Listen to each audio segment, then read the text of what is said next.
It was a moment that changed Australia. The first European had crossed the continent.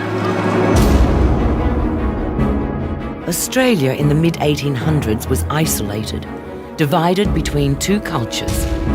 The Red Centre, a vast barrier to communications with the outside world. Mr. Stewart should be sent out with the very best revolvers and force his way in spite of all opposition. Fire, Mr. Keckwick! Two men took up the challenge to reach across the great unknown of the Australian outback. One defied physical torment attempting the impossible. The other staked his reputation on a breakthrough as profound as the modern internet. For £128,000, I will build this line to the north coast, or God strike me, die trying. One a triumph, the other a tragedy. Together, they built a wire that connected Australia to the world.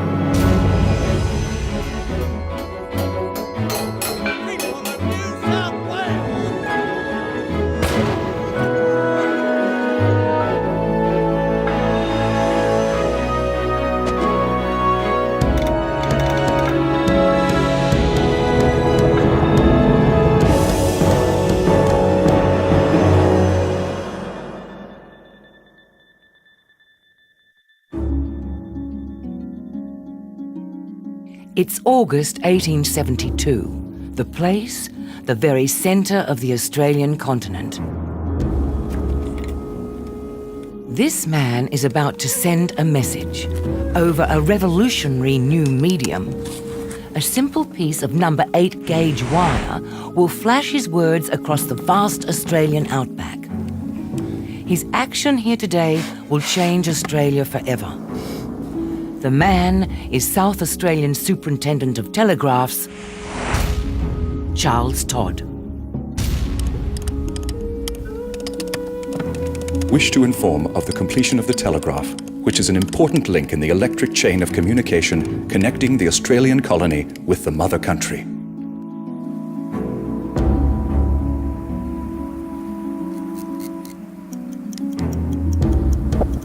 Now he must wait. The answer, when it comes, is more than a simple reply. It's the realization of a dream he's pursued for nearly 20 years. Charles Todd migrated from Britain with his young wife Alice in 1855. He was 29, she barely 18. They arrived in Adelaide, capital of a South Australian colony under 20 years old. Officially, Todd was to take up the position of government astronomer. Alice had left a close family in England and keenly felt the gap that went with her new home. Oh, my dear. Todd's job may have been astronomer, but his obsession Look, you see that wire? was the telegraph. One day, that will connect us with home. Just 3 months after arrival, he built the government's first telegraph line, a mere 12.5 kilometres long, to the local port. This magic device, my darling, is called a key, which is our key to the outside world. The series of short and long breaks in the electrical line. For example, long, short is a C, long, short is an N. But you have to be very careful. For example, just ordered a black box, just ordered a black boy. Very different. You have to know what you're doing. 3 years later, he was thinking much bigger and extended the link to Melbourne. Newspapers of the day reveal the isolated Australian colony's hunger for information from the outside world. Special sections highlighted news from London, but it was often months old. The news from Britain came via Perth, then by steamer to Adelaide and the eastern colonies. But once the line was joined from Adelaide, journalists from Melbourne rushed to Perth catching the mail ships. On the voyage back, they transcribed the British newspapers, then telegraphed from Adelaide, beating the ship by days. This meant that South Australia really became the centre point of communication. As people arrived from Perth, the first news would come to Adelaide and then be passed on commercially to the eastern colonies. So Adelaide became the communication pivot and therefore earned the money for becoming the communication pivot.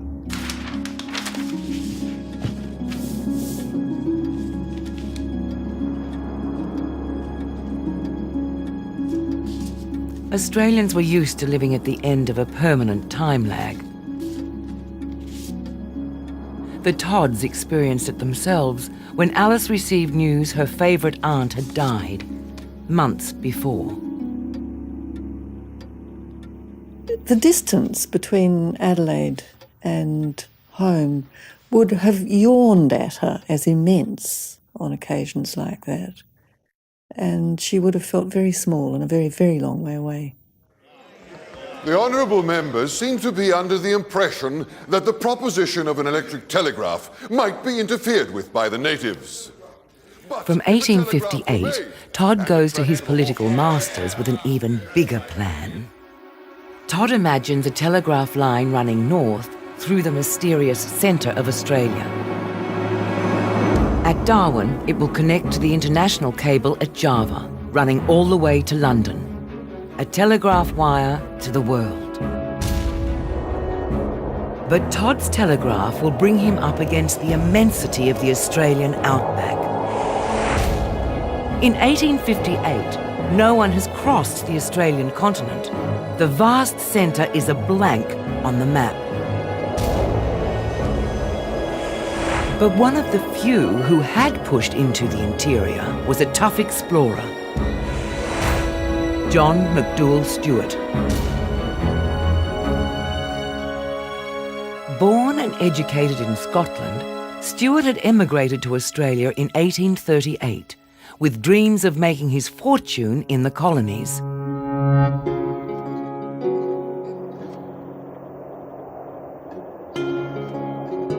In 1860, working as a bush surveyor for an influential grazier, Stuart was the first European to reach the very centre of the continent, and the mountain that would eventually bear his name. He did it by travelling light and travelling quick, whereas other explorers from Europe regarded the desert as something to be conquered by an army with lots of equipment and lots of men. Stuart took a few men, a string of horses, and set out. We then gave 3 cheers for the flag, the emblem of civil and religious liberty, and may be a sign to the natives that the dawn of liberty, civilization, and Christianity is about to break upon them. Stuart was attempting an epic first, crossing Australia south to north. But his reasons were purely practical. His grazier employer wanted to drive cattle from Adelaide to Darwin for export to India. The travelling was tough, but in June 1860, Stuart encountered an even greater challenge.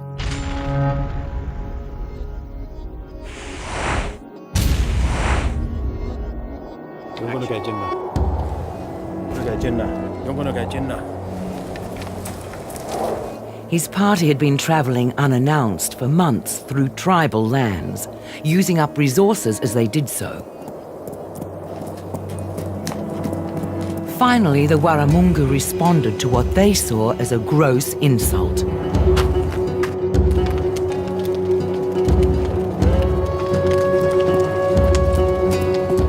If they had been Europeans, they could not better have arranged and carried out their plan of attack. They had, evidently, observed us passing in the morning, had examined our tracks to see which way we had gone, and knew we could get no water down the creek, but must retrace our steps to obtain it from above them. They therefore lay in wait for our return.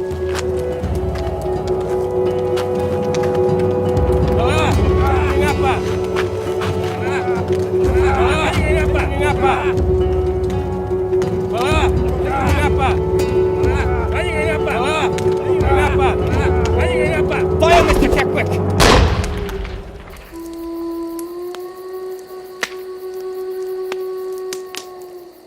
Stuart never revealed how many died that day. With such as these for enemies in our rear, and most probably far worse in advance, it would be distraction to all my party for me to attempt to go on. Moreover, we have only half rations for 6 months, 4 of which are gone, so that my men now complain of great weakness and are unable to perform what they have to do. The trek home is an ordeal. By the time he returned to Port Augusta, a journey of 2,500 kilometres, he was physically exhausted. In December 1860, barely able to walk, Stuart arrives in Adelaide. News of his exploits runs ahead of him.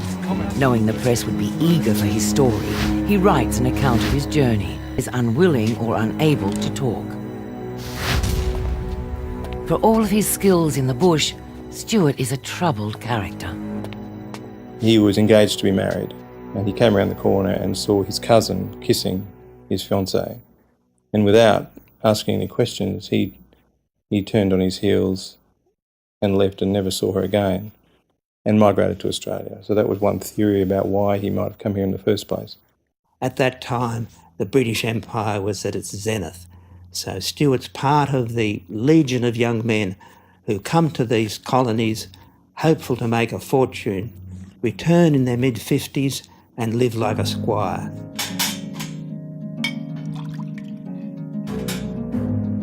Stuart's grazier employer was James Chambers. Chambers was a self-made, very rich pastoralist and mining entrepreneur who came from England with nothing, and by building up a transport industry of coaches and horses, was able to expand an empire to the extent that he became the richest man in South Australia. On his return, Stuart stayed at Chambers' house, where to the horror of Chambers' daughter Elizabeth, he retreated to his room to drink for days on end. Stuart was in poor health. His trips left him with scurvy and dehydration, both made worse by his greatest weakness. South Australia, like most frontier territories, was a place of hard drinking. No doubt about that. But I think it was noted that Stuart was drinking more than the normal bushman would. But in the outback, it was a different story. Stuart was looking to gain his self-respect. He was known around Adelaide as a failed businessman. He drank too much and didn't behave himself when he did so. That in the desert, he could redeem himself. He could get away from alcohol, and he could be respected and known as the great bushman that he was. In Parliament, debate rages over the Aborigines' attack, which turned Stuart back. If civilization is possible, the lives of a few savages are not to be considered. The attack on Stuart made people feel vulnerable, even in Adelaide. It was almost like the Japanese coming into Australia in 1942. It was that same sense of imminence and of danger. The public and the Parliament and the newspapers recognised that Stuart was the best explorer that South Australia had. If they wanted to know what was in the centre of their continent, Stuart was their man. In colonial Australia, explorers were always front-page news. Good God. Todd realised Stuart was the man he'd need to make his dream a reality. 3 miles north of the centre is a high hill on which I planted the flag, from which I could see the ranges to the northeast, and which gave me a better idea of the country for water. With Stuart's help, Todd could find a path across the continent, the vital first step for an overland telegraph joining Australia to the outside world. The South Australian Parliament is quick to support another Stuart expedition. They won't be stopped by an Aboriginal attack. Stuart must be sent out with the very best revolvers and force his way in spite of all opposition. Not all members agreed. For the gratification of a mere Curiosity! We are not entitled to send an armed expedition for the purpose of fighting a way through a hostile tribe. But they were roundly defeated. Does this continent not belong to Great Britain? And if it belongs to Britons, Britons in passing through it have the right to protect ourselves.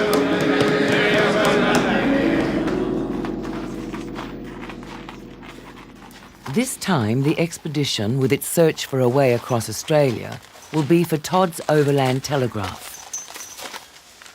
With the added government support, there's more men and weapons, and a greater sense of urgency.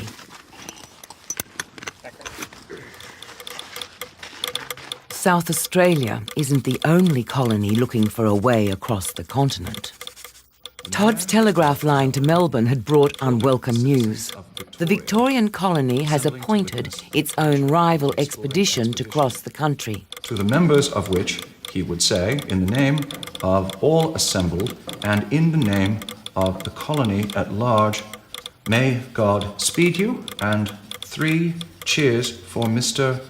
Burke. Their leader, Robert O'Hara Burke, was determined to beat Stuart to the north coast.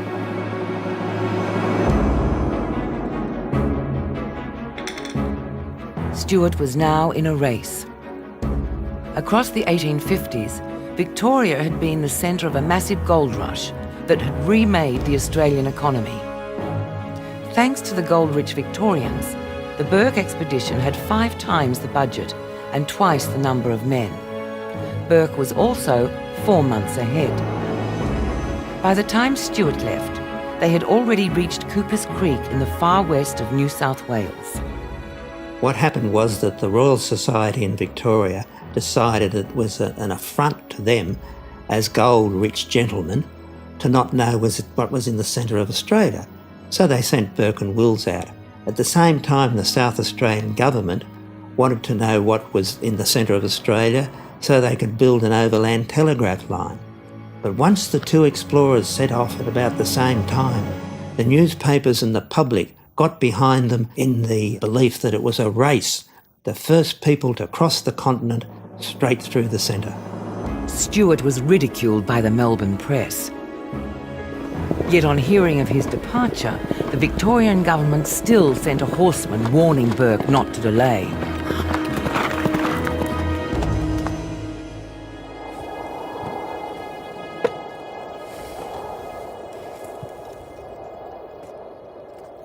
Stuart is unfazed. An expert in crossing the desolate outback, he knew small groups travelled faster.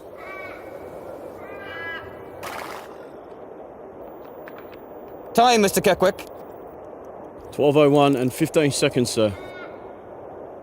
Stuart had this remarkable ability to find water. He studied where the birds went. He studied Aboriginal tracks. He studied the lay of the land. This was his great ability and why he was such a good explorer. Better than anyone else, he could find water where others couldn't. After 4 months, he returns to the creek where he was attacked.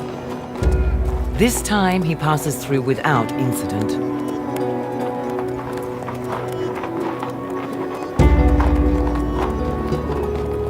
The country is harsher, water harder to find, but the party keeps moving forward.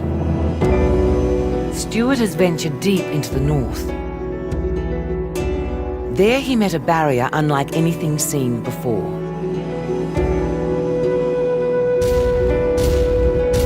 Stretching for kilometres at a time was a dense kind of scrub called bulwaddy bush.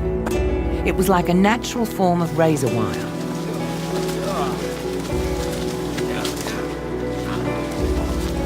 The horses would not face it.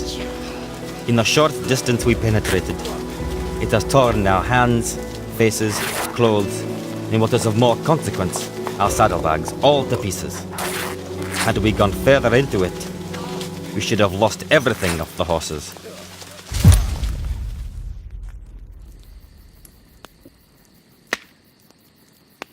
Later, as the men recover, the real impact of the bulwaddy sinks in. Stuart was less than 200 kilometres from the Victoria River, from where he could have made it to the coast. But now he must face an agonising reality. He can't cut through the Bulwadi's dreadful forest of thorns. I believe I have left nothing untried that has been in my power. I have tried to make the Gulf and the river, but the results were the same. Unsuccessful.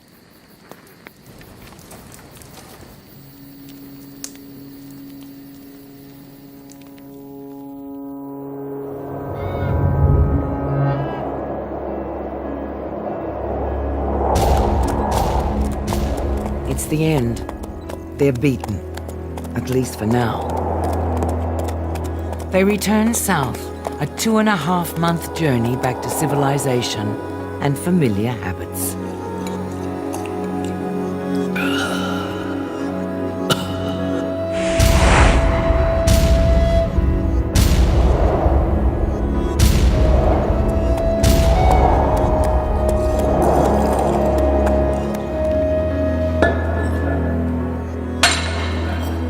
Every time Stuart comes back to Adelaide, he returns to his alcohol. Maybe it was a comfort to him to get over the mental deprivation of the trip and help perhaps suppress some of his bodily symptoms as well.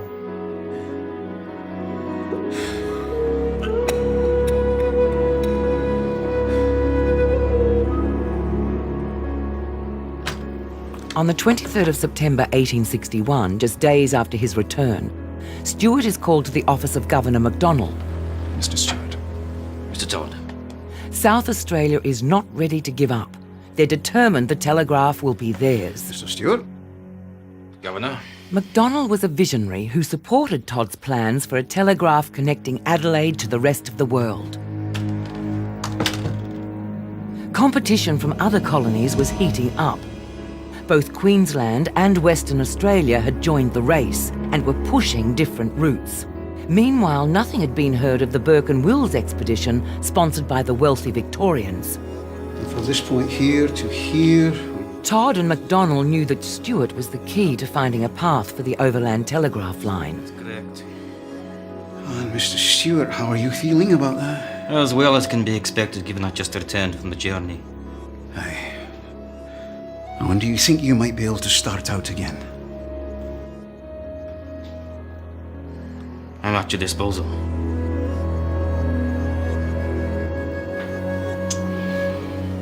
Every time Stuart set out on his 6 expeditions, he always must have had at the back of his mind that he would die in the attempt. But this was particularly true in respect of the last one. He was in serious ill health even before he set off. I would have advised him not to go back again like he did straight away to do yet another expedition because he's putting his life at risk. To the Queen! The Queen! In October 1861, just 5 weeks after he returned, Stuart is again sent out. The official send-off is an event for Adelaide society. Poles need to be 20 feet high and 18 inches at the base. Got that. We'll also need repeater stations every 150 miles, with reliable sources of water, of course. That won't be difficult. Todd had worked feverishly compiling details of the telegraph's requirements. Stuart not only had to cross Australia, he also had to find the resources needed to build the line. Godspeed you, Mr. Stuart.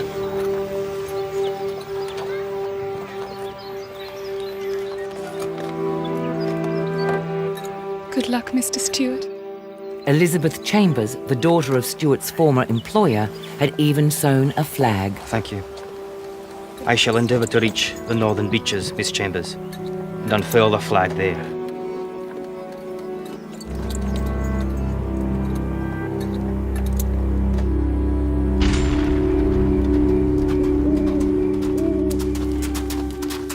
The party had only been gone a day when Adelaide received bad news.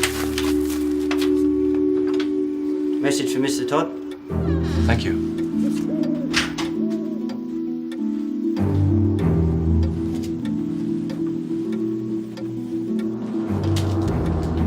A most unfortunate incident occurred at the Hart and Hound, a little inn just north of the city. One of the horses becoming restive, Mr. Stewart advanced, but the horse reared and struck him in the temple with its forefoot, rendering him insensible. It was 5 weeks before Stewart was again fit to travel. Todd continued to work towards his goal, but not long after Stewart's departure, he loses his greatest ally. Alice takes their daughter, Elizabeth, to meet the British family she's never seen.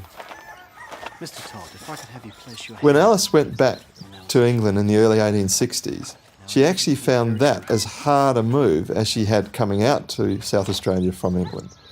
That fleeting teenage passion she had for him never dimmed, and it was a great relationship that the two of them had. She continually urged him on. He depended on her as well. So when they were apart, it was doubly difficult for both of them. Women in colonies like Adelaide did make friends with each other, but they were often intensely lonely without that direct connection with their kin. To be able to go home and see their parents, sisters, brothers, cousins, would have been a balm to a sore heart. And to be able to show them their own children would have been, such a sense of achievement. Stewart finally sets out for the north. But by then it was the middle of summer. Temperatures soared above 40 degrees. There was no shade. Waterholes dried up behind him as he moved forward. Both men and horses suffered from the excessive heat. This is the hottest weather ever I experienced in the latitude. His health was deteriorating rapidly. I feel this heavy work more than I did the journey of last year. I feel my capability of endurance beginning to give way. What made matters worse were the orders he was under from Todd and the government, which, as with the last trip, directed him to make for the Victoria River. What must be remembered is that he is not abiding by his rule to go where the water leads him, and it proves to be a disaster. Stewart's physical problems were getting worse. Now he had sandy blight. It would plague him for the rest of the trip. He could barely see the horizon. Sandy blight's a disease of the eyes where you get mucus and pus pouring out of the eyes. The eyelashes stick together and they turn inwards and they scratch and scar the cornea so that eventually renders you totally blind. Mr. Old! He was forced to entrust surveying duties to one of his men. Climb that tree. Yes, Mr. Stewart, sir. When Stewart's out in the desert, the lack of water makes personal hygiene very difficult. And the bug that causes sandy blight is spread by flies, and they were certainly a massive problem for Stewart.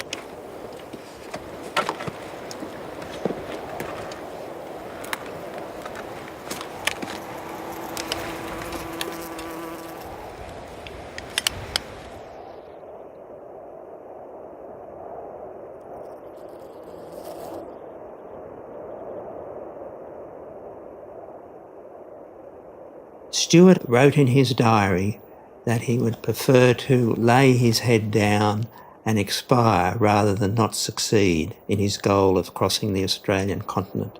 This time, to reach the Victoria River, he must cross one of the bleakest environments in the country, the notoriously tough Tanami Desert. But he had come prepared.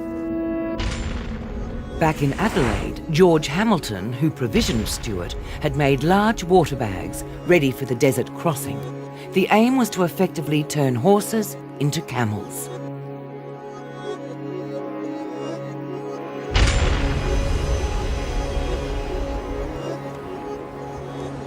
Stewart, confident the bags would give him extra time to find the scarce water, set out across the Tanami.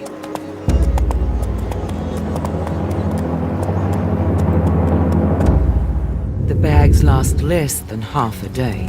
Mr. Stewart! Mr. Stewart! Water bags are leaking.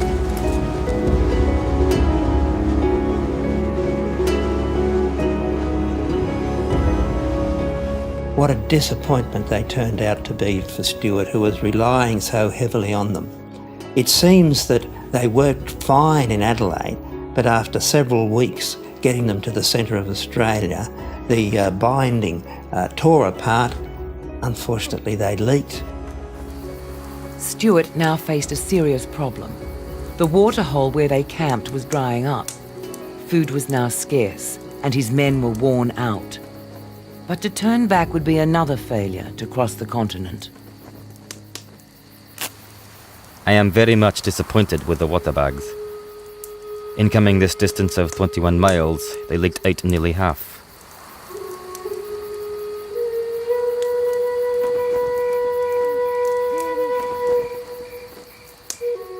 And that night, the horses began to fail.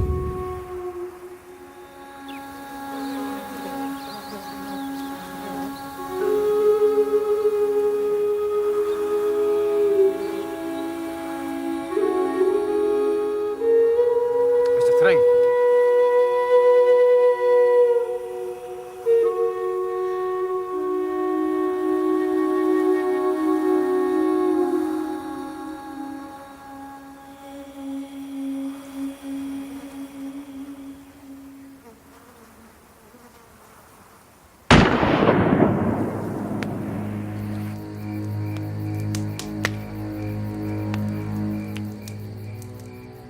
Unable to make it to the Victoria River and desperate not to turn back, he makes a risky decision.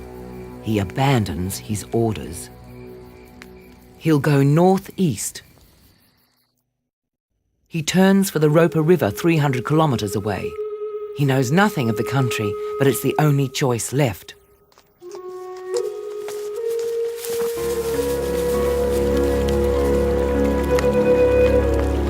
His gamble pays off.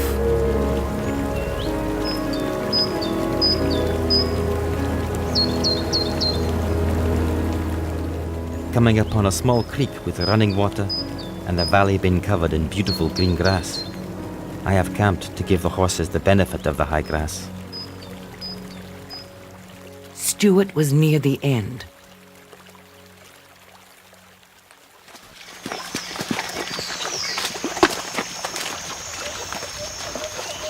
Exactly 9 months after leaving Adelaide, he breaks through to a mangrove swamp.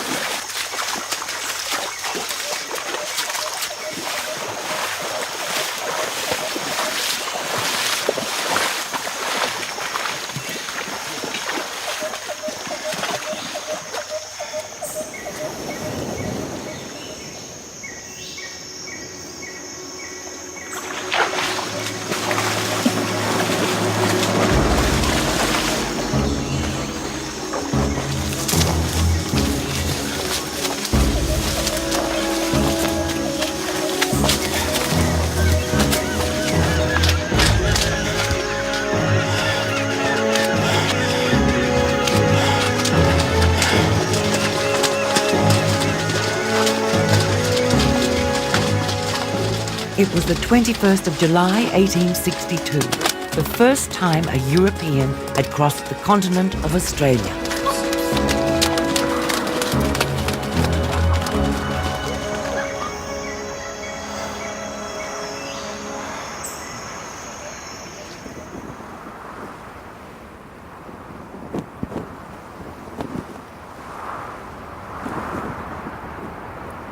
Thus have I, through the instrumentality and blessing of divine providence, been led to accomplish the great object of the expedition. Stuart had been very lucky. The beach he arrived at was the only accessible landing for hundreds of kilometres. They had found a route for Todd's overland telegraph. Mr. Stewart, sir? The men were wondering if they might toast their success with an extra cup of tea. Absolutely not. We have a return journey of 2,000 miles to endure, with precious few provisions as it is. Mr. Keckwick, the horses. When Stuart gets to the north coast, it must have been a feeling of tremendous elation to have achieved his goal.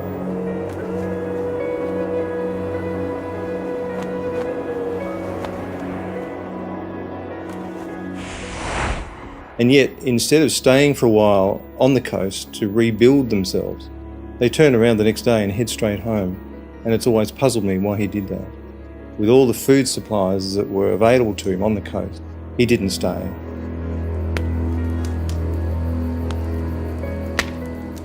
On his return journey, Stuart's condition deteriorates alarmingly. He's virtually blind from the effects of sandy blight and scurvy. His body is completely emaciated. And at the very time that he needs good nutrition, he's trying to live on boiled flour and water. It's mush. The guy's stuffed. He'd kept himself upright in order to achieve there, but after that he seemed to slump. He no longer led from the front. He gave that to one of his experienced bushmen.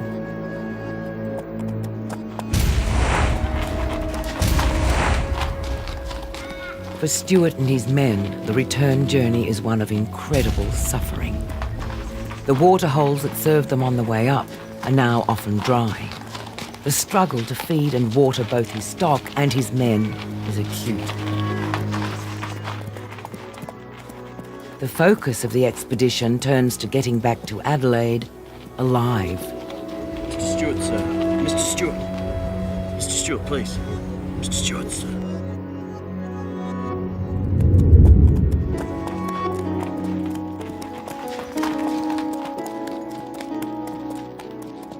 He ends up being carried in a makeshift stretcher. Scurvy, malnutrition, sandy blight, and pure exhaustion drag Stuart into a delirium. Are you all right, Mr. Stewart, sir? I was nearly 20 feet high and 18 inches in base. Share a toast with me, John. We will need repeater stations every 150 miles, with reliable supplies of water, of course. Good luck, Mr. Stewart. With 20 poles to the mile. We will need repeater stations every 150 miles, with reliable supplies. Mr. Stewart, sir. Are you all right, Mr. Stewart? Good luck, Mr. Stewart. Do you think you're up to it, Mr. Stewart?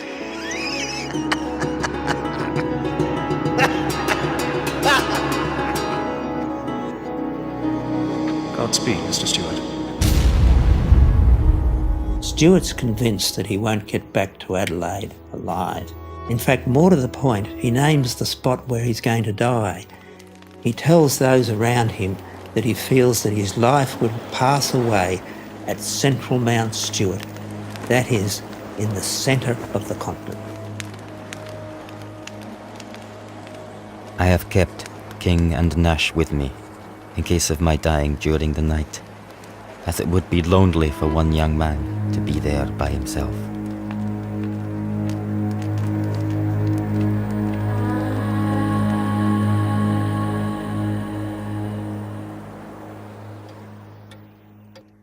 In Adelaide, Alice returns after months away.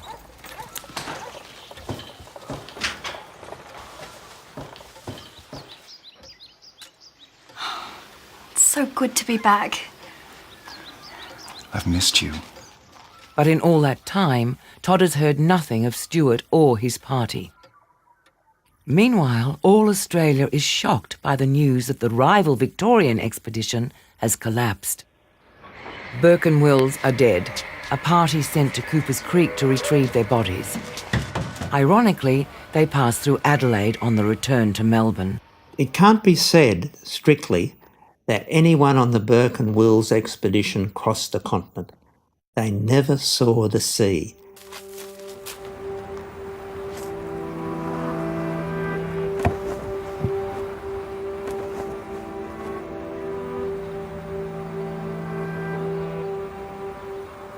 On the 14th of November 1862, Stuart's ragged party reaches the outskirts of the settled districts. The extraordinary trek has taken almost a year.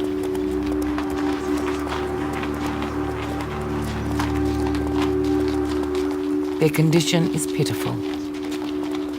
But Stuart has not lost a single man.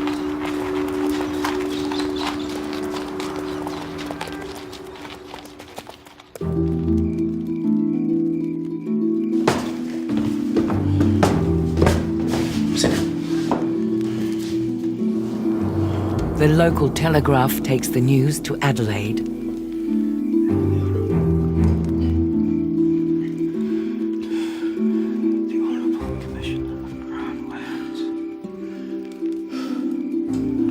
the Honourable Commissioner of Crown Lands.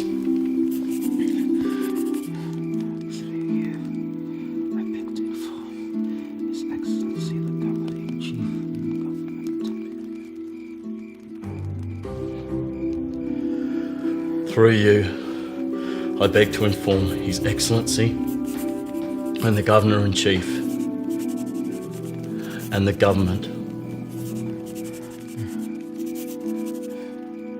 that I have crossed the continent.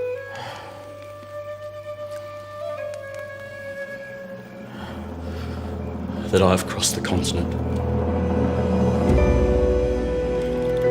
I have accomplished the object of the expedition.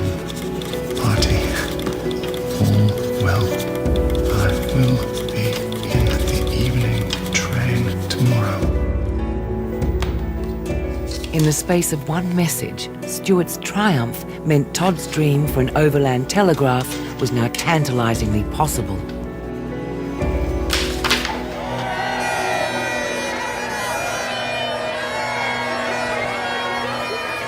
When Stuart returns, Adelaide gathers to celebrate the biggest moment in South Australian history. In Melbourne on the same day, Burke and Wills are buried. But Stuart is chronically unable to play the role of hero. One gets the feeling that Stuart would rather not be there. Stuart, in fact, says nothing. Nothing's recorded in the newspapers of what occurs, or if he does say it, he says it in such a mumbling way that it's not taken down by the journalists. Congratulations, Mr. Stewart.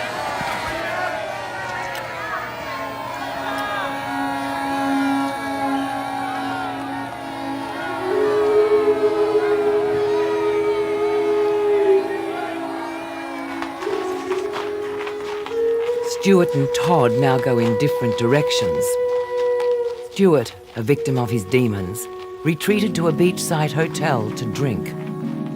For Todd, the struggle to make the telegraph a reality is only beginning. In 1863, the South Australian government annexed all the land to the north coast, creating the Northern Territory as a dependency. The move gave them control of the vital landing spots for the proposed international line from Java. In the years to come, Todd mined Stuart's carefully kept journals to plot a course across the centre. But the real battle was political. The Queensland colony strongly campaigned to take control of the line and had a compelling case. Need I tell you how many sleepless nights and anxious hours I have spent as all these, apparently insuperable difficulties stared me in the face? How eagerly I read Mr. Stewart's journals, and with what varying feelings I strove to realize all I had to contend with. It is my life's ambition. And now that I feel its weight upon me, it seems almost at times too difficult to bear. In 1870, matters came to a head. The South Australian Parliament meet for a day of dramatic debate. Todd had to convince them that if they wanted the telegraph, they had to make an offer to the company that controlled the vital line to London. More importantly, it had to top the offer already made by Queensland. Gentlemen, I have done the figures, and I plead with you to take this chance. For £128,000, I will build this line to the north coast in 2 years, or God strike me, die trying. Let us not look back and say how once we might have been a mighty force. Let us look to the future and carve our names into history.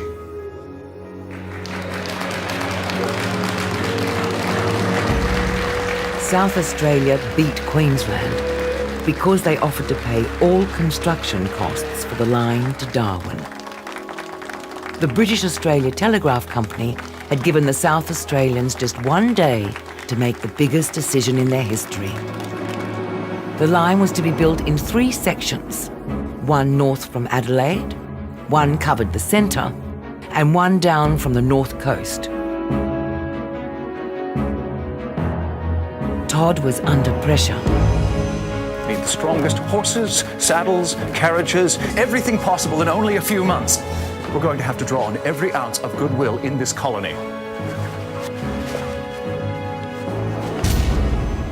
Construction would be a massive undertaking as work teams retraced the land first surveyed by Stewart. The schedule was punishing.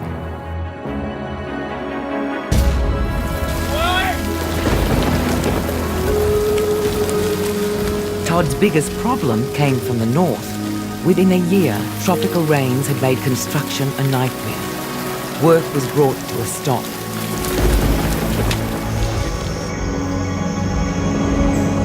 Fed up, the men refused to even try. In November 1871, the British arrived early. The Telegraph Company landed the undersea cable at Darwin. Realising his teams are not even close to meeting their deadline due in a month, Todd himself went north to take command. Charles's great qualities was his personal example, his character.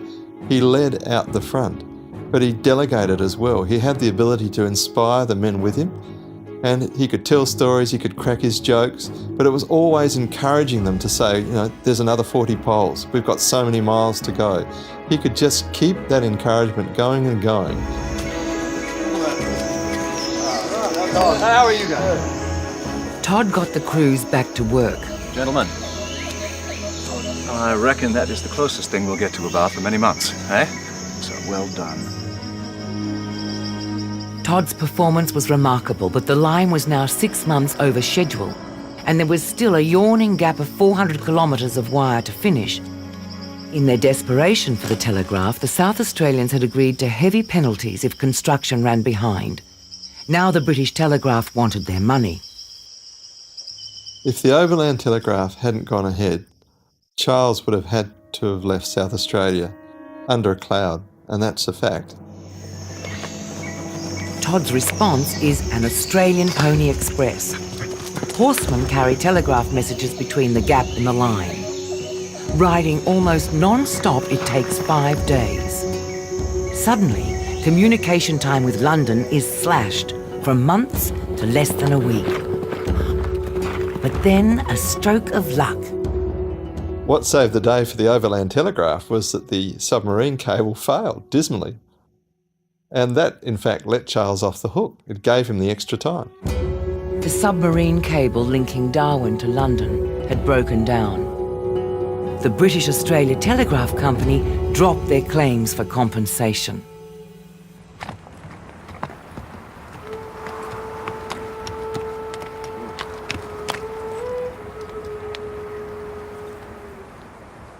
Once the line is complete, Todd makes a journey south. As a tribute to the man who pioneered the route, he will send the first message from beneath the shadow of central Mount Stewart.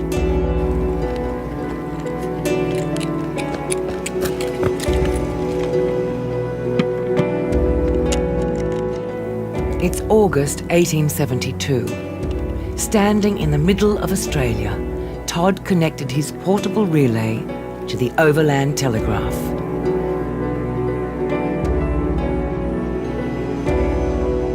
But what of the man who made it possible? After his return to Adelaide, Stewart's reputation rapidly declined. Mr. Stewart has ruined his health by his explorations. No. Some honourable members might think that brandy and tobacco had to do with this. But there was no saying whether it was not the brandy and tobacco which had kept him alive. Alcohol bit hard. Public sympathy ebbed away.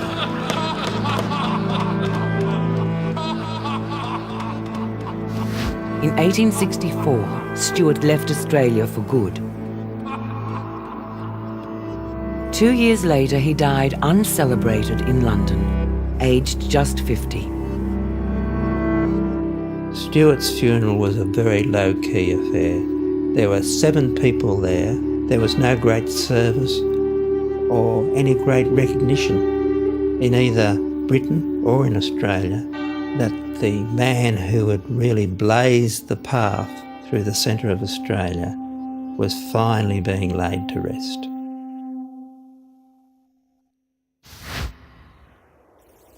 At Central Mount Stuart, Charles Todd waited for his reply.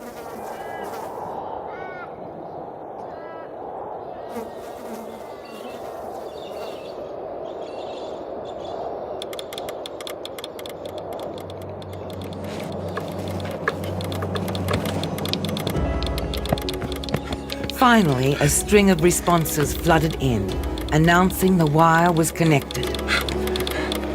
Message from the Chief Secretary. Accept my congratulations that your troubles are now over.